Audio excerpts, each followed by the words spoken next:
Hello, let's continue our Sudoku adventure with Homomorphic Cipher by GDC. So this continues our killer theme week, where we have killer cages plus some other constraints sometimes.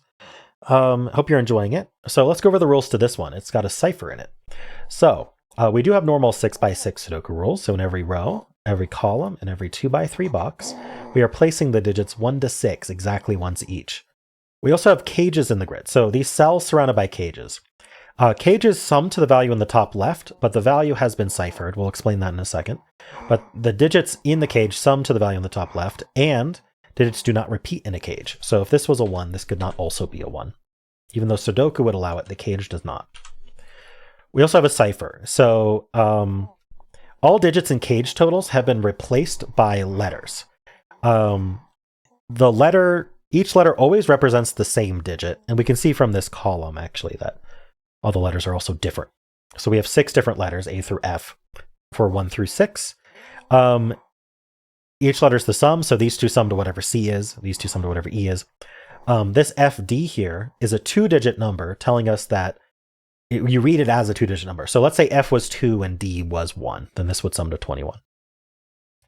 All right, and that's it. Those are the rules. There's a link in the description if you'd like to try the puzzle yourself. And I'm going to get started right now. All right, so I want to think about F first. So I get the feeling F is 1. In fact, I can prove it's 1 really easily. The only way F is 2 is if we sum to 21. And you need all 6 digits to sum to 21. This only has 4 digits in it, because 1 through 6 sums to 21. You can't actually be 20, because D can't be 0. D is a digit here. So that means F is 1 for sure. So we can just fill a 1 there. Means there's a 1 up here. I am going to mark that.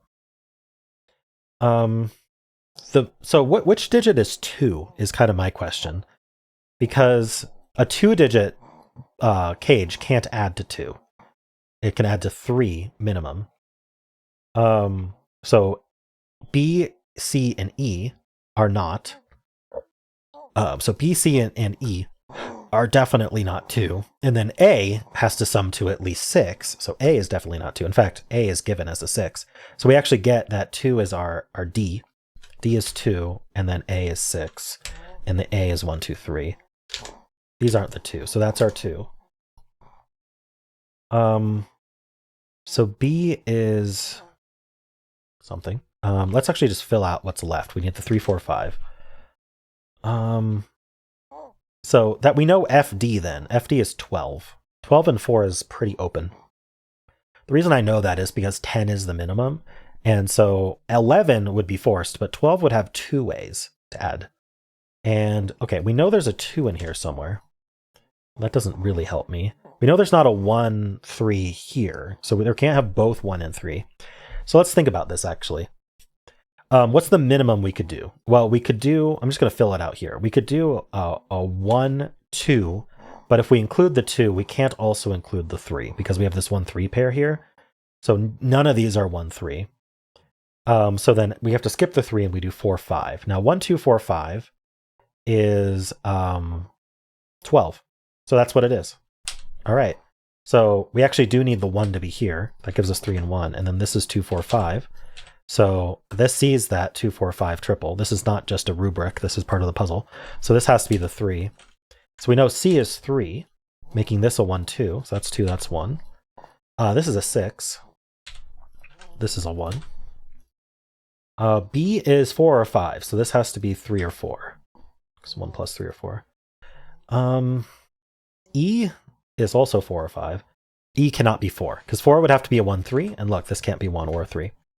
So E has to be 5, B is 4, that makes this a 3. Adding to 5, we can't be 2, 3, so we have to be 1, 4. This one tells us that's 4, that's 1. So that's a 5 down there. This is a 6. Down here we need 4 and 5. Don't know the order. Down here we have 1, 2, 3, we need 4 and 6. This 6 tells us that's 4, 6, 5, 4. This box we need a 3 and a 5. This 5 tells us that's 3, 5. Up here we need a 2, 3. This 3 tells us this is 2, 3. That's 4, 2.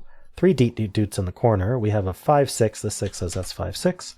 Just got to finish all of these columns. So down here we need 4, 5, 6. So this is the 4, the 5, and the 6. And then down here we need the 2, 3, like that.